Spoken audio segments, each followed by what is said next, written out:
everybody in the whole world has a meta-narrative. We all believe in a story of all stories. This makes sense of the world I live in. You're listening to the Faith and Work Podcast, where we explore ways to serve God and others in our daily work to bring life and hope to workplaces and cities. Welcome to the Faith and Work Podcast. I'm Ross Chapman, your host for today, but really, I'm not your host for today. Today, you're going to be hearing a conversation between one of our teammates, our VP for Advancement and our theologian in residence, Jeff Hoffmeyer, and Dr. Steve Garber. Dr. Garber has been a longtime friend of Denver Institute, one of our favorite guests, and his episodes are some of our most popular. And we wanted to share a unique and kind of special conversation we had with him at a live event we did in our Denver Institute office. I'm very excited for you to hear this conversation because it all centers around the idea of hobbits and plants, which is a super fun way of getting at the thing that he has written about in his newest book called Hints of Hope. And so we hope that you'll listen in and really enjoy this conversation with Dr. Garber. Let me tell you a little bit about Dr. Garber. He's been a teacher of many people in many places, and he's the founder of the Washington Institute for Faith, Vocation, and Culture. He's now serving as a senior fellow for Vocation and the Common Good for the M.J. Murdoch Charitable Trust. He's been a professor at large for the economics of mutuality for many years, and he's also been the professor of marketplace theology at Regent College in Vancouver. And he's the author of many, many books, and he's also an inspiration to many of us here at Denver Institute, a guide, an encourager, and I know he will be for you as well. So please listen in on a wonderful conversation with Dr. Garber. Thanks, Ross. Exciting conversation about vocation. Big word, important concept, and our guest is going to help define that for us. But I would just say vocation is following Jesus with the whole of your life. And that definitely includes your work, includes everything else. So we hope when you leave tonight, you have a clearer sense of what vocation means, how to nurture it, how to protect it. And we hope that catalyzes you to redemptive action. That's one of our goals at Denver Institute. So thanks for making this time a priority. Thanks for making your vocation significant and a priority. And we hope and pray that this conversation helps. So will you welcome Steve Garber? Steve, come on up. So glad that you're here and welcome. We have a family room set up, Steve. You're going to be here on the right.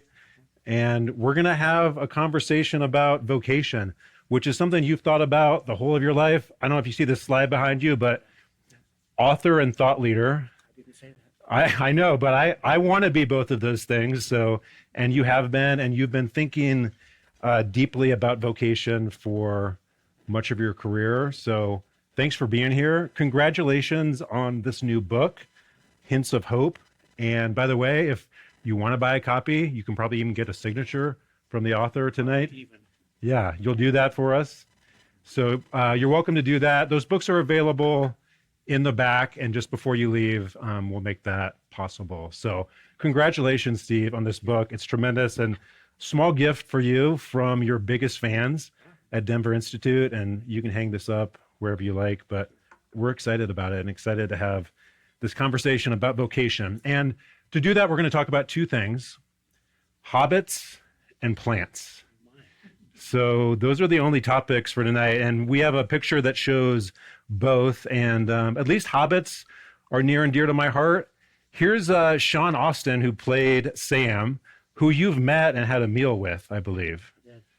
I've been in the same room with him, but there were about 20,000 other people at a UCLA commencement speech. That was just last spring. Yeah, that's right. So what's Sean Austin like as an actor?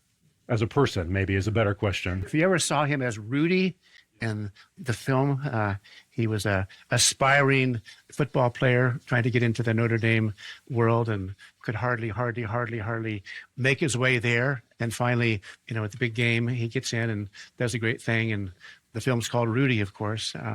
But some years ago, a project that I was involved in getting started called the Wedgwood Circle, which was an effort to bring together people who were artists of all different stripes and sizes, filmmakers, playwrights, painters, musicians, with people who had financial interest and ability to come together to think, what could we do to leaven the culture?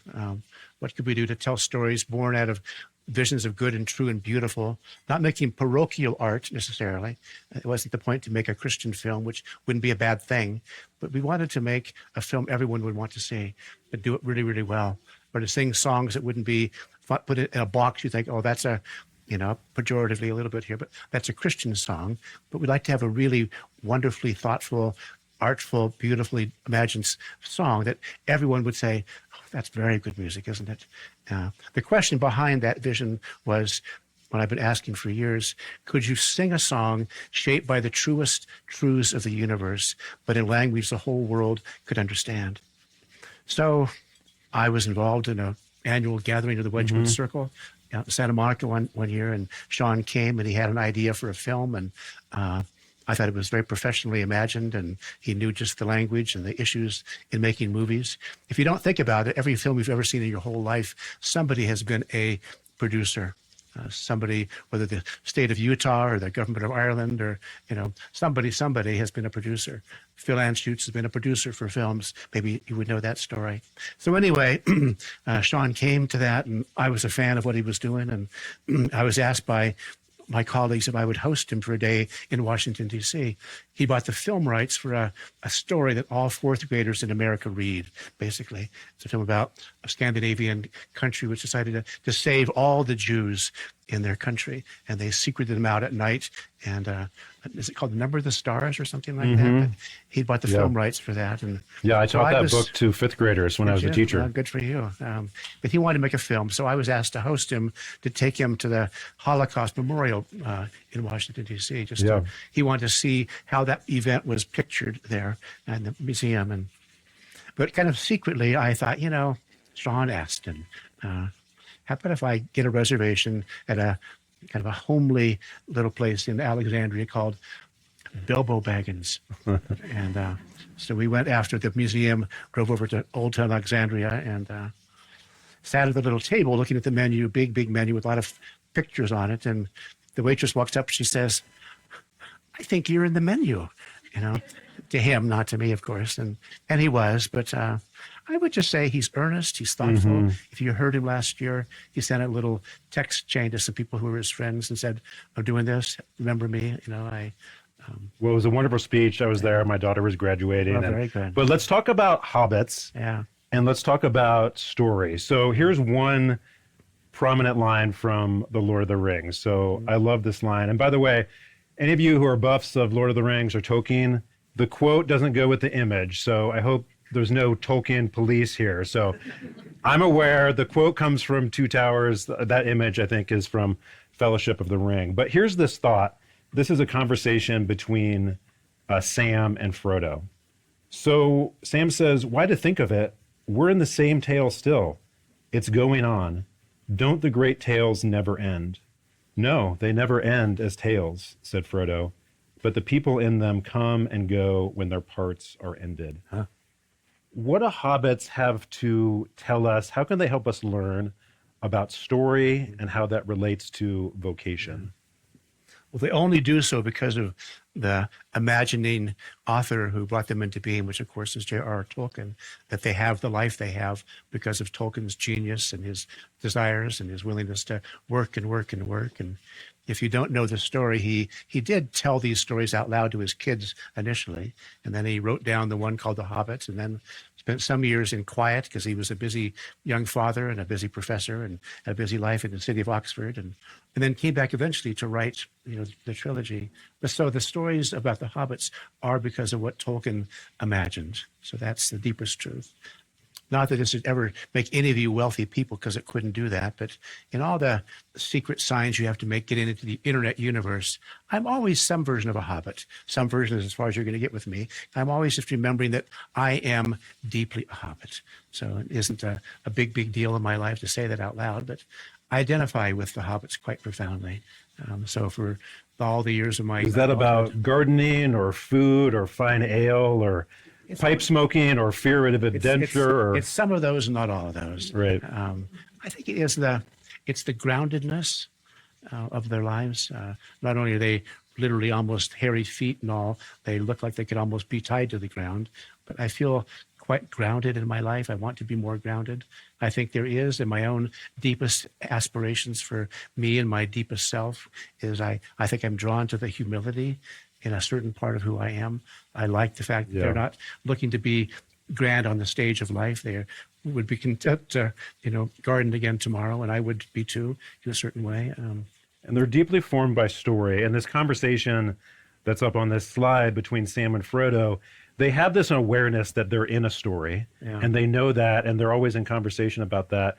But they also have this growing awareness that there's a larger story that they're a part of. And this brings up a couple key terms from your book: meta-narrative and narrative. So in the context of Hobbits, what do we learn about meta-narrative and narrative, and how that relates to this concept of vocation? So they're both good words. You never have to use them beyond tonight, though, okay? They're not required of you to be a good person or even a holy person. They're good words. They're descriptive words because they're words that we all live with. Whether we ever use the words or not, we live with the words. We live with their meaning. So meta-narrative is to say, whether you're a evolutionary materialist, a hedonist walking the streets of Lodo, here in Denver, or whether you're a Hindu teaching at CU, or whether you're a Buddhist, growing vegetables, up in Longmont, or, whether you're a Jew, whether you're a Muslim, whether you're a Christian, everybody in the whole world has a meta-narrative. Again, it's a big word, and we don't have to use it any more than beyond tonight, but it's a word that describes, it says that we all believe in a story of all stories. This makes sense of the world I live in.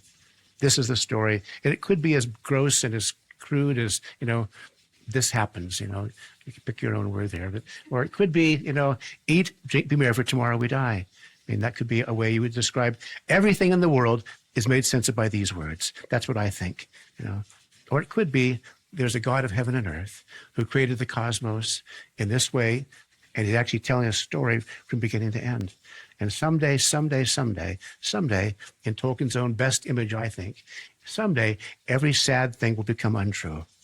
If that sort of is a redemptive image right at the very heart of what the meta-narrative that's biblically born is. Someday, all the heartache, all the tears, all the sorrows that we all know in this life if you live long enough, someday everything will become, that sad will become untrue. So you can see Tolkien in that poetic, eschatologically rich image is saying, well, if you wake up with tears again today, if you go to bed tonight worrying about this or that, and maybe you do because I do, I know. Well, the Tolkien promise, the eschatological promise at the heart of The Lord of the Rings is that it won't be forever, though. It won't be forever. So meta-narrative is that idea. There's a grand story making sense of everything. In historic Christian faith, from Augustine onward, we speak about a 4-chapter story, the story of creation, of the fall, of redemption, and of the consummation. Augustine was the first one to articulate that vision, that meta-narrative. It shapes my life. It has for most of the years of my life to think about the world that way. And to have that hope, to know how the story ends, and then in this life, to use the title of your book, to find hints of that hope. Yeah. And that can only come in some ways if you understand the narrative of your own life in some way. So the book, I would say, is really a book-length look at the relation between meta-narrative, which is everything, and then, of course, it's David Valletta's own story, and it's Chris Ditzenberger's own story, which is not everything in all of the universe, but it's him making sense of being the rector of a church here in St. Gabriel's, a few miles from here. And I could just look around faces of people I know in the room. You all have to, in some ways, make sense of who you are in the days of your life. But the great question of the book, in some ways, I would say the great question of history, is how do you put together what you say everything means with what your own life means? How do you put them together in some honest way, where there's some honest coherence between the two? And I would argue, that, that's really written into the whole book. Yeah.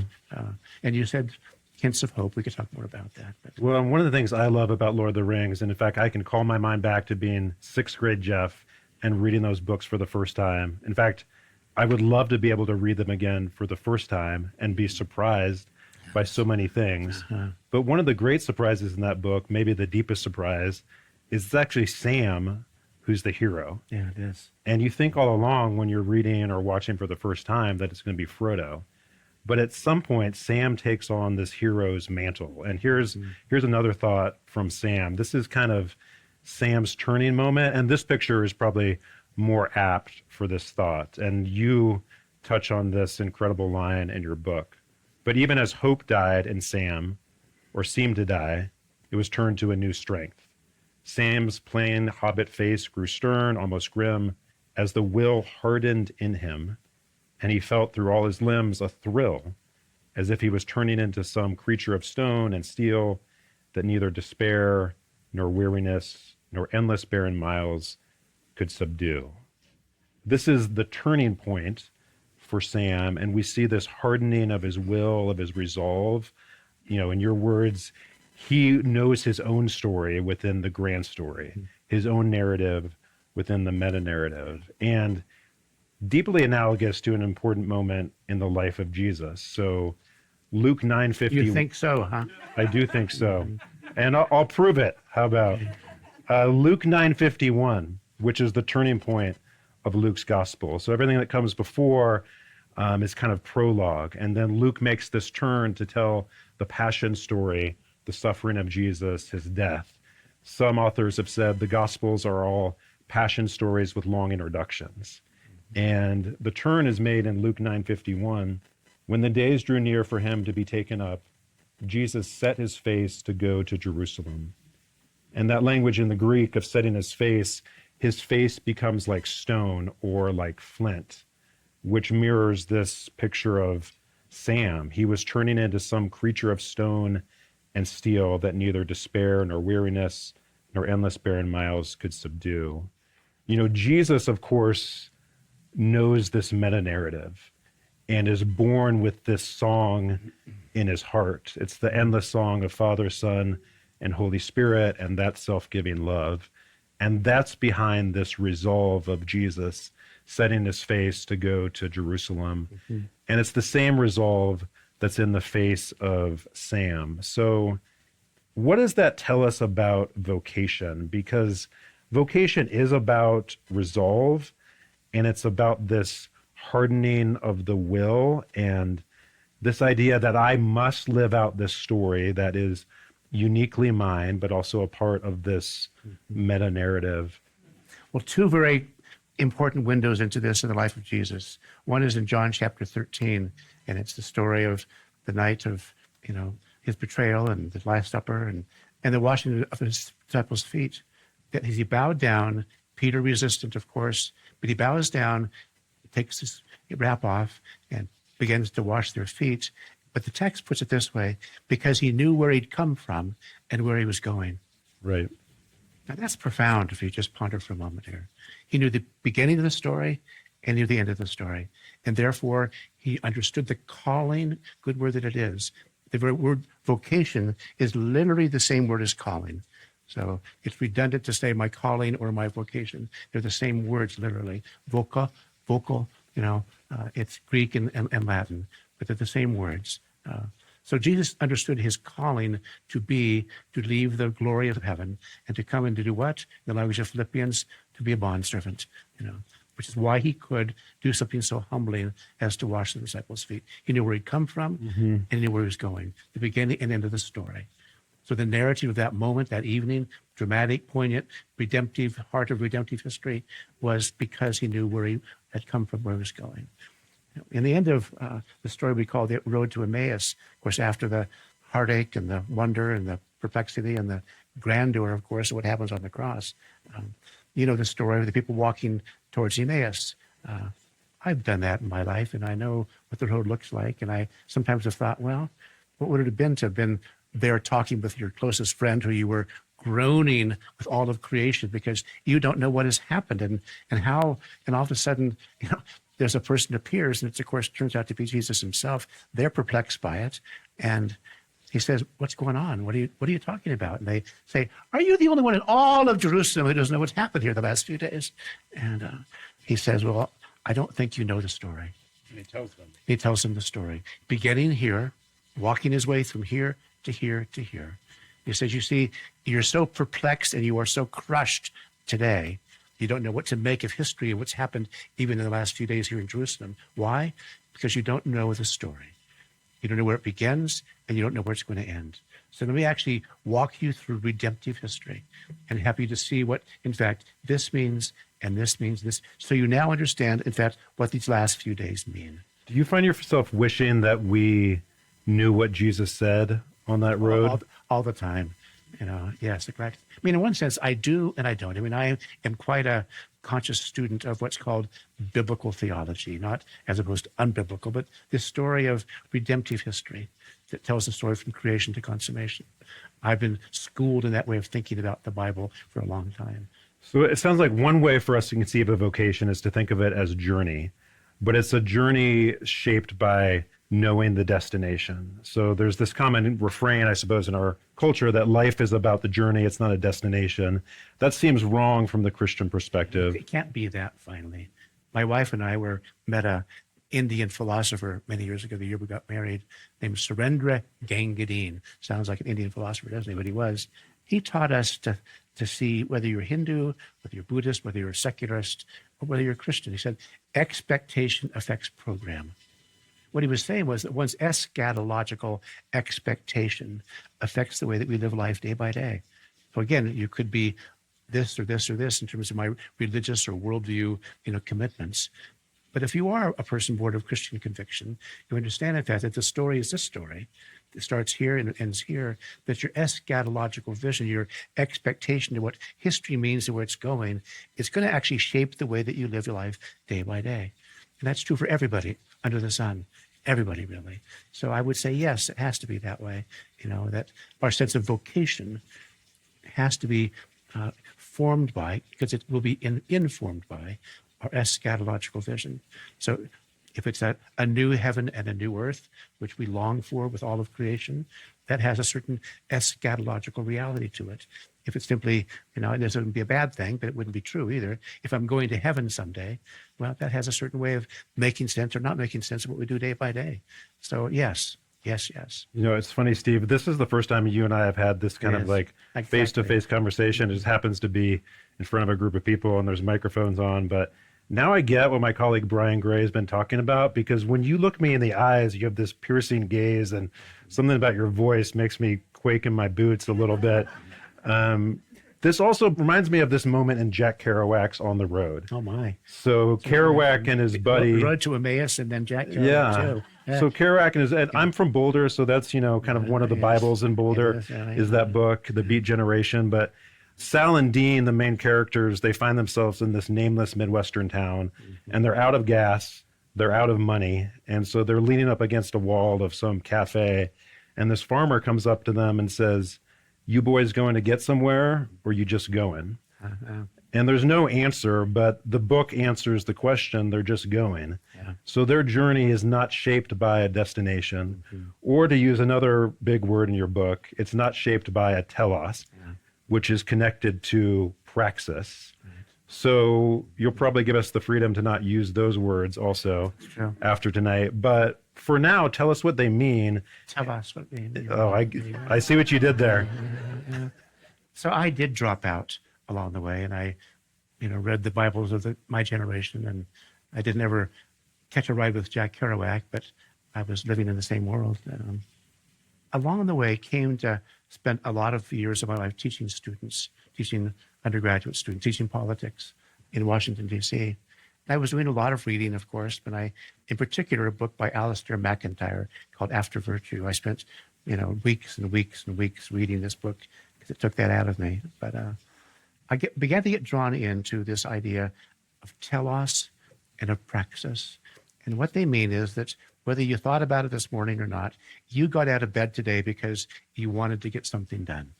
And it could be to get a cup of coffee, it could have been to save the world, but there was some sense in which I'm not going to just stay in bed all day long today, I'm going to get up for these reasons. So in some ways, the telos question is simply, why are you getting up this morning? It could be grand and cosmic. It could be something more ordinary, like, they have donuts in the cafeteria this morning. It could be a lot of things. Praxis is a word which says, okay. You say your life is about that. This matters most to you, but what are you going to do today? How are you going to live this out today? So in the book I've written, there's a chapter I've talked about the question of my life, which is, again, it's a mouthful, and I'm sorry, but it's okay. You can think about it. But do you have a telos which is sufficient to meaningfully orient your praxis over the course of your life? So do you have a reason to get up in the morning that's deep enough and true enough to keep shaping who you are, not just today at age 21, but actually for the rest of your life? Or are you going to be somebody age 28 or 32 who says, I'm not a college student anymore. We have to grow up sometime, don't we? But my question was more, but how do you keep at it? Mm-hmm. How do you keep deepening who you say you are and why you get up in the morning? And what did you discover about that? How do you do that? Yeah. Well, I use the words deep enough and true enough, because both matter. I think it has to be some ways, because again, not everybody, because some people have great sorrows they live with at age 20 and 21 and 22. I know that's true. Some people at age 10 have great sorrows to live with for the rest of life. I get that. I watch that, and it grieves me too. But I would say, typically, characteristically, we imagine maybe undergraduate years as being years of a growing sense of, I could do this with my life, and I get that part too. I watch that for all the years of my life. But it's also true that most who start off thinking that at age 21 don't keep going with that at age 28 and 35. They just begin to slowly disconnect what I said my life was about to what it turns out to be about. So for me, the question I asked students for years, now I'm asking all of you in this room, but do you have a reason to get up in the morning? Do you have a telos? Do you have a reason for being that's deep enough and true enough to shape who you are honestly, meaningfully into the rest of your life? And it can also help you along the way when things get hard and difficult. Yeah. You begin to suffer, and you begin to have to wrestle with what is probably the key phrase of your book, to make peace with the proximate. Yeah. So I'd like to talk about that thought, and I'd like to do so so we've talked about hobbits. We did. We're going to talk about plants. Okay. And actually, we have another gift for you, Steve. This is for you and Meg to take home. There's an important verse in here from Luke chapter 8, from the parable. So it's already a biblical plant. It's a biblical plant, from the parable of the sower, that's a good one. Which is important to this idea of thinking about vocation like you would think about a seedling. So I don't know how you're going to get this home on the plane. That's for you to figure out in your own praxis, sustained by a telos.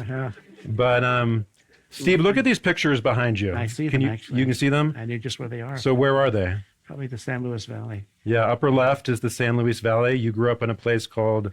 the most beautifully named town in all of America, I will say to you with a little bit of a smile, but it's called Monte Vista, Colorado.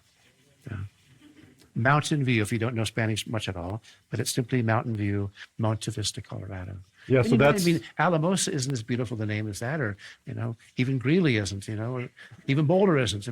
Monte Vista, Colorado, how could you beat that? It's a lovely name and a lovely place. So that's in the upper left.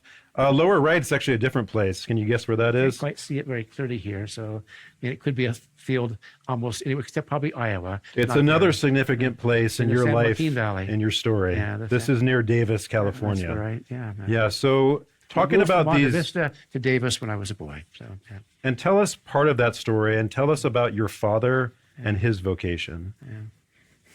My father was in World War II. He met my mother, who was a Colorado girl, and they moved to Fort Collins when the war was over. My father, was good in biology and botany as undergraduate. His professors wanted him to go to the University of Michigan, and he did for a year. His father died of a heart attack dramatically, and he just couldn't bear going on. He just was too torn up by the loss of his dad, and moved out to Colorado with my mother's family. But at CSU, his professors, liked this greatest generation young man, and who was good with the sciences. And they said, well, you could do anything. You're a World War II vet, And so with no exposure to either sheep or potatoes, he was assigned to give leadership to the CSU research station in the San Luis Valley, which were the major products agriculturally in the San Luis Valley. And I was born there. I still think about it as my deepest home. So when I'm there, I think my eyes first open to the whole world, looking at the Sangre de Cristos with the sun coming up over them.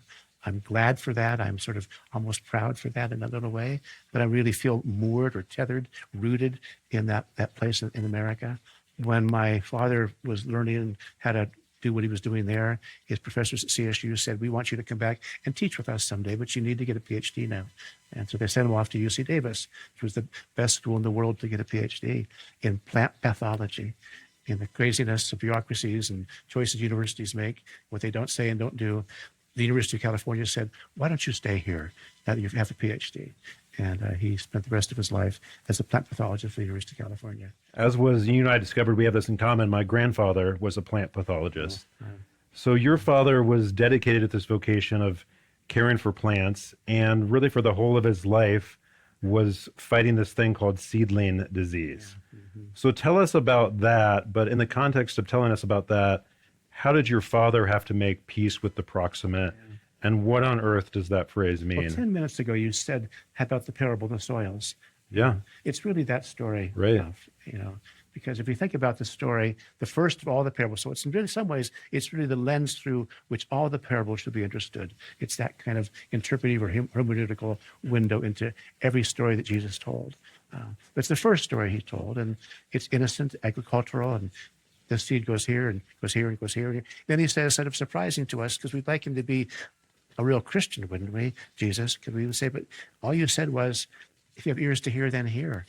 We would prefer him to say, well, you see, this means this and this means that. And if you miss the salvation point of the story, let me just say it out loud for you. Yeah, Jesus is very frustrated in that way.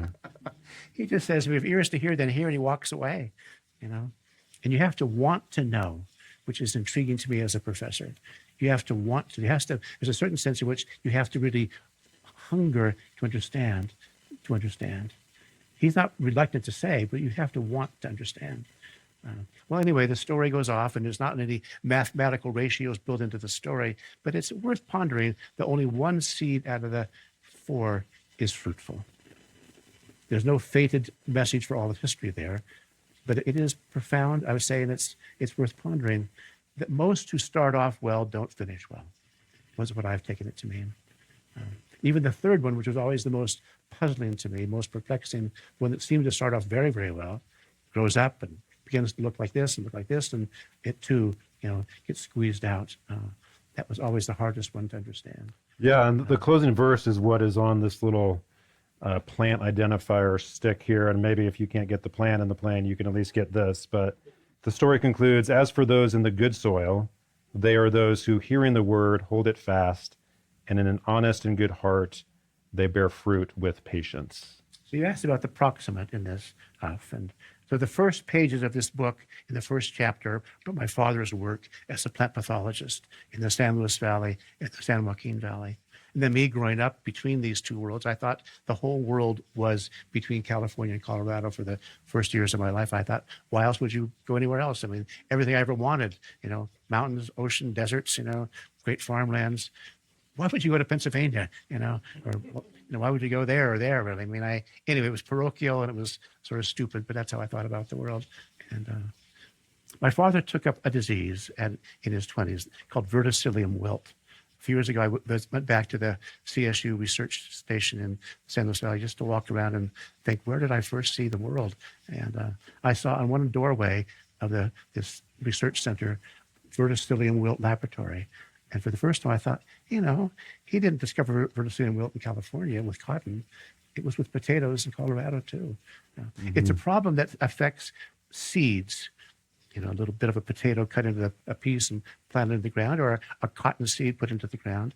And the problem is, it's one thing to have good soil, which both these valleys do, mountain valleys, a lot of snow coming down when it all works well, and the water is there plentifully through the growing season. So you can have good water, good soil, both valleys, lots of sunshine. But if that's all you're thinking about as a farmer, you may miss the problem. It's called verticillium wilt, or a seedling disease, because the seedling disease affects the seed before it even begins to come out of the ground, which may be a germination of a week or 2 or 3, depending on the plant you're growing. But for my father's work, it began to be, what are the conditions required of soil to produce a healthy seedling, which goes into a healthy plant over time? And realizing that, you could miss the whole year if you get the seedling disease part wrong, actually. I thought I would be my dad when I was 12 and 13 and 15, and that I didn't really like biology that much, which is a problem. It was kind of the first vocational crisis of my life. I found out probably 15 years later when I began to deepen into my work and began to study more myself, that I began to be interested in the same questions, but not so much seedlings, literal seedlings, but about, in some ways, the heart of a vocation, of how do you deepen that vision of a vocation that can be sustained for the rest of life. So my father, hardworking man, gifted scientist, as good as what he did anybody, anywhere really. And yet, when he died, there was still a disease called verticillium wilt, which was a little bit of a thing to think about for me in this. But you did such a good job, my dad, and you worked so hard, and you prayed about it, and people all over the world wanted to talk to you about what you had learned, and you were really good at this, and it did not get all done when you died. So we can only get in this lifetime proximate to the resolve or to addressing the injustice or the brokenness or the disease. To Sam and to Frodo and to Gandalf after Mount Doom. I mean, it was sobering to me to read it again and to realize that Gandalf says to Sam at one point, all the wounds of this life are not going to be healed on this side. When I was 20 and first read those stories years ago, I didn't even see those words, I'm sure. I didn't think about them for a moment. When I was older, though, I stopped with those words because the longer I lived, the more wounds I was aware of, and more in my own heart, my own life, and the people around me. Everywhere I saw wounds, thinking, well, if you live long enough, you too, living in a wounded world, will become wounded yourself. What are you going to do with that then? And having Gandalf say wonderfully to Sam, well, it is true, eschatologically speaking, in terms of the great, great meta-narrative, not all the wounds that are in this life will be healed, Mr. Frodo. So for my father, it was to say, well, Dad, you did well. You worked hard. The world honored your work, really. I honored your work as your son. But I know you had to close the door the last time in the laboratory and realize that not all of verticillium wilt was finally said, it's over. And did you see that piece with the proximate in your father's life, that he closed that laboratory door and there was still that disease? Yeah. I mean, it's a pressing question, Hoff, to ask that. I'm really glad you called me Hoff. That just makes me feel good. Very good. And I would say that my father had an unusual sense of calling to his work. I had a retirement eventually, which I went out for. The people who were called secretaries then were called administrative assistants later on in life. But they were the women typically who worked in the offices of the research center. They got up and talked about how kind my father was, what a good person he was to work with. He didn't put stupid demands on them. He was that thoughtful and he was grateful for their work. And I heard those words aloud. And I was grateful that he was seen by his colleagues, the staff people, as that, even as he was a scientist among scientists too. But I knew that my father had said to me along the way, he not only prayed to be a kind man at work, but he prayed to have insight into the questions of his work too. He wanted there to be continuity between what he worked on last week and last year, what he was working on today and this next month. He wanted Holy Spirit given insight into the questions of his work. And I knew that he prayed that quite seriously. So did he make peace with the proximate? I think that he did in his own frail way. I mean, he was a fallen man like we all are, but I think he had done good work for a long time, and he was not a romantic about anything like that. He wasn't a fool about eschatological things. And I think he understood that he had given his life for what language I have now used, to be common grace for the common good in the world of cotton growing all over the world. And that's a vocation common to all of us. So imagining vocation as a seedling, which this is not, but at one point, this was a seedling. Or a cutting or something. So if vocation is like a seedling, how can it die? Can it?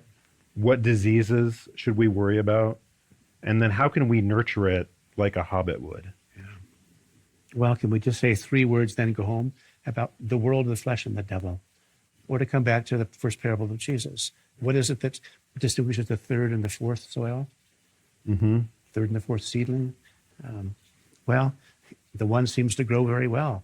It begins to grow up and grow up and grow up, and then it begins to die, and you think, what on earth happened to you? What I used to ask about the 21-year-olds I'd known and loved as a professor. What happened to you? I would have never, ever guessed this about you. You seem so serious, such a zeal at the very heart of your heart, and you seem to be so serious and purposeful. And here you are, 28, saying, I've grown up a little bit, and you should too. So I think, when Jesus interprets the parable, he says, it's because of the worries of this life and the deceitfulness of wealth that begin to crowd out the good growth that was begun. The fourth soil, which I think is maybe the one worth really pondering, Jesus says, if they all heard the word of the Lord, they all had in common, they all heard the word of the Lord. But the fourth one is that fourth one both heard and understood, to which we need to get the biblical scholars in here. But I've read things, and you could read things too. But the word is hypokuo. It is the word to really hear. To really hear. Really hear means to what? It's to put it into practice in your life. So there's sort of a deeper, richer, more complex understanding, even of hearing, because you can't just hear with your ear, but it's to hear with your heart, which means you put it into practice. So what distinguishes the fourth soil is that he puts it into practice.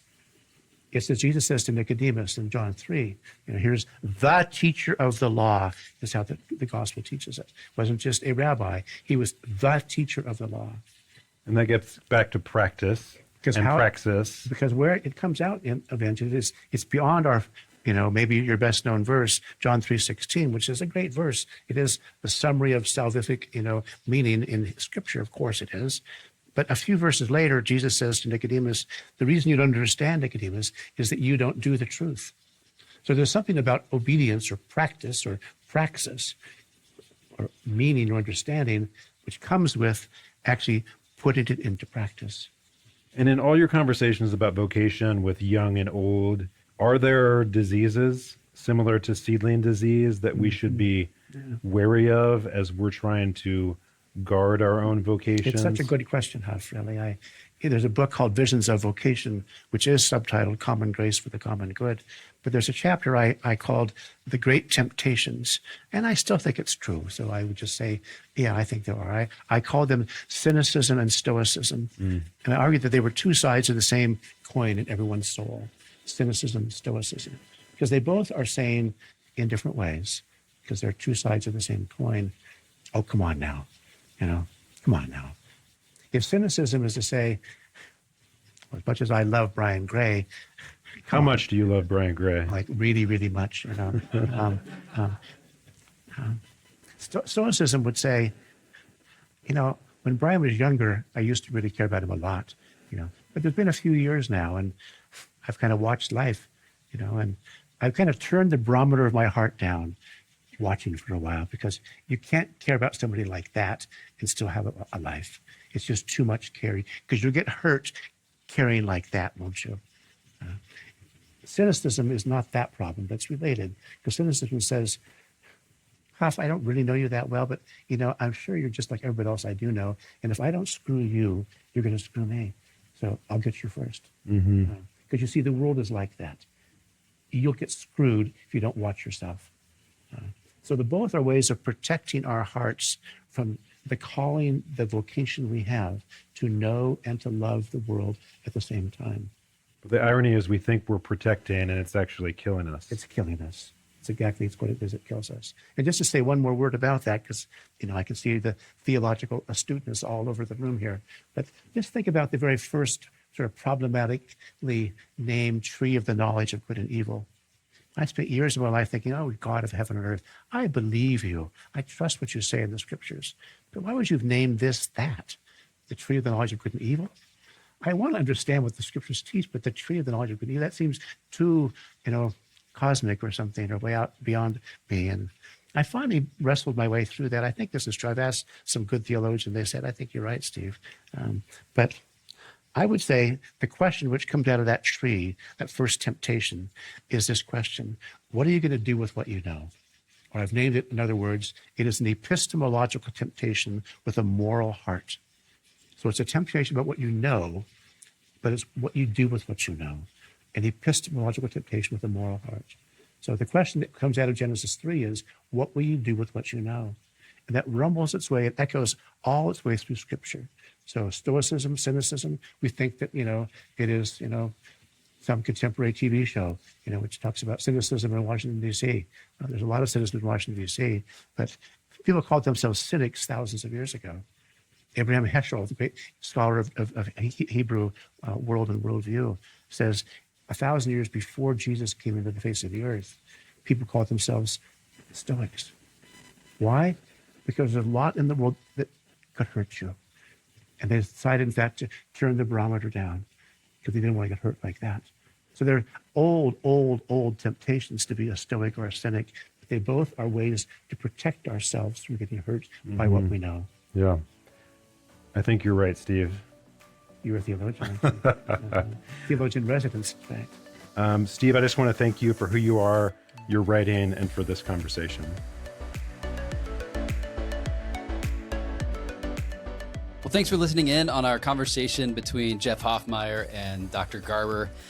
I hope that you've taken away some little pieces of wisdom along your journey, and I'll point out a couple for you that I take with me when I hear Dr. Garber. And that is, the first is that we need a meta-narrative as human beings. This isn't just about being a Christian. It's actually true to being human, that we look for the big story that we live in, and we're made that way.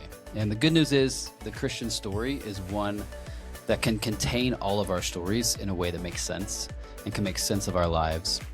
And so I hope that you'll take that with you as you consider how your everyday work fits into a larger story.